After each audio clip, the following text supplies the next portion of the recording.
Darkness is something that I think is often misinterpreted, and if it is misinterpreted, it is twice as often misused. There is anger inside of all of us. There is despondency that lives within each of us. But that anger, that despondent nature, it does not have to be used towards something negative.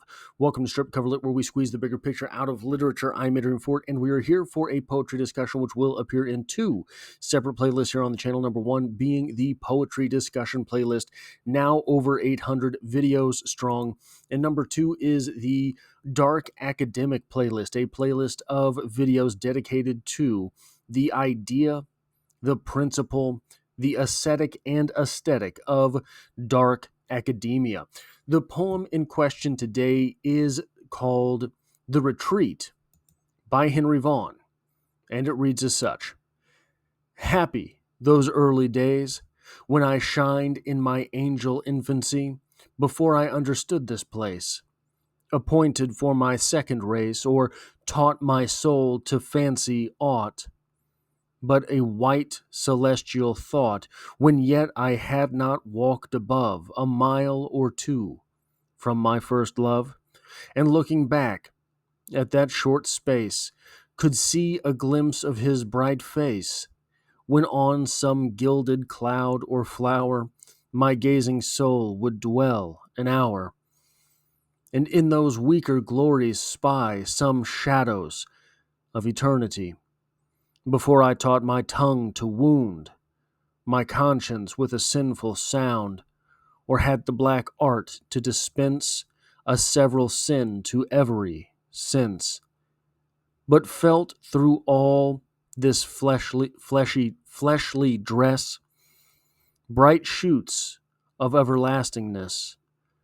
Oh, how I long to travel back and tread again that ancient track, that I might once more reach that plain where first I left my glorious train, from whence the enlightened spirit sees the shady city of palm trees. But ah, my soul too much stay is drunk and staggers in the way. Some men forward motion love, but I backward steps would move. And when this dust falls to the urn, in that state I came, return.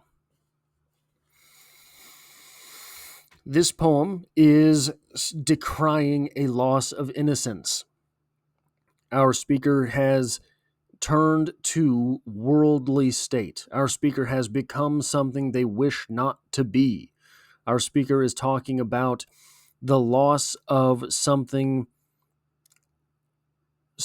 perhaps primordial, something that is a state of innocence, that is a state of goodness, but he has fallen to the level of the world that surrounds him. He doesn't want to be this thing. And I think so he wishes to return to that innocence. And I think, ironically, one of the things that you can use to return to a former state when you are decrying the dark state in which you find yourself is anger, is more darkness.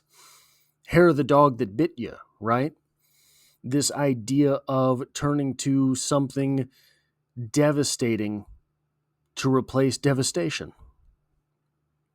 There is a psychological term which comes from Freud about this. It is called sublimation. So I got this from Wikipedia.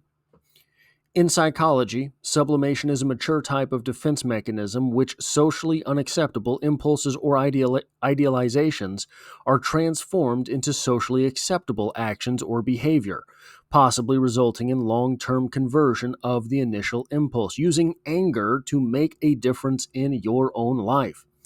Sigmund Freud believed that sublimation was a sign of maturity and civilization, allowing people to function normally in culturally acceptable ways, using that darkness and transforming into something that is more light. allowing people to function normally in culturally acceptable ways. He defines sublimation as the process of deflecting sexual instincts into acts of higher social valuation, being an especially conspicuous feature of cultural development.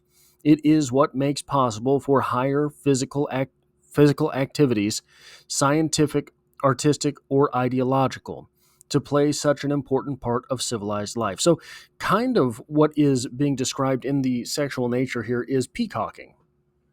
Um, a very simple example, you can go all the way back to, for example, high school. I think this is what happens to a lot of guys in high school. They see that women like muscle guys, so they will dedicate 2 hours after school every day to lifting weights, something like that.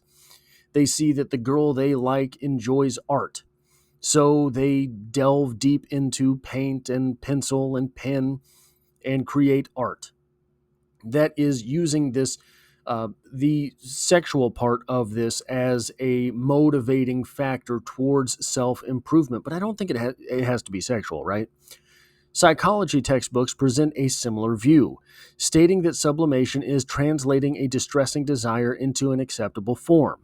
It occurs when displacement involves the transformation of sexual aggressive energies into culturally acceptable, even admirable behaviors, and serves as a higher cultural or socially useful purpose, as in the creation of art or inventions.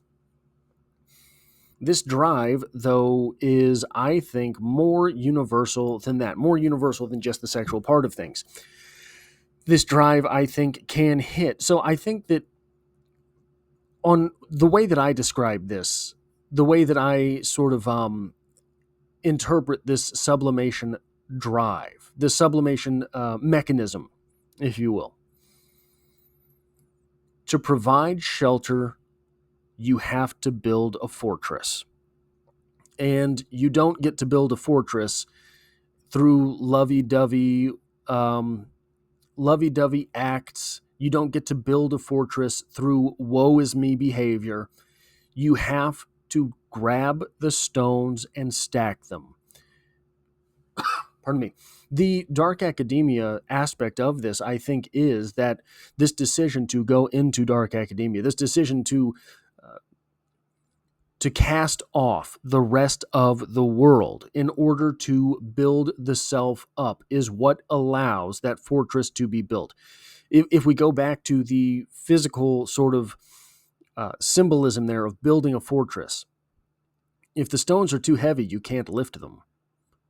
You have to create the individual which can lift the stones and carry them in order to stack them, in order to build a fortress.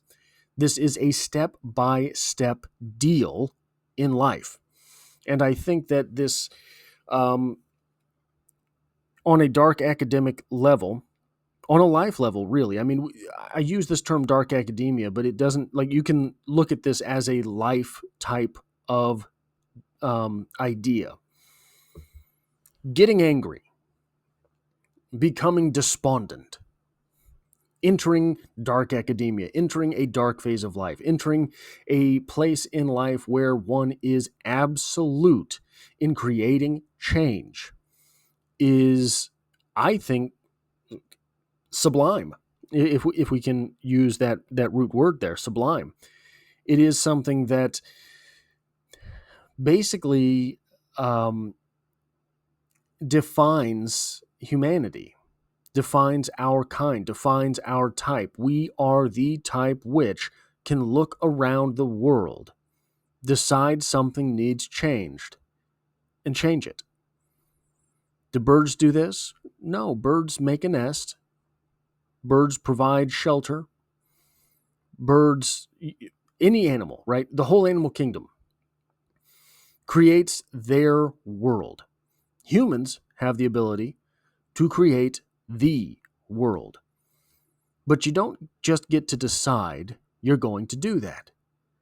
You have to build the self first.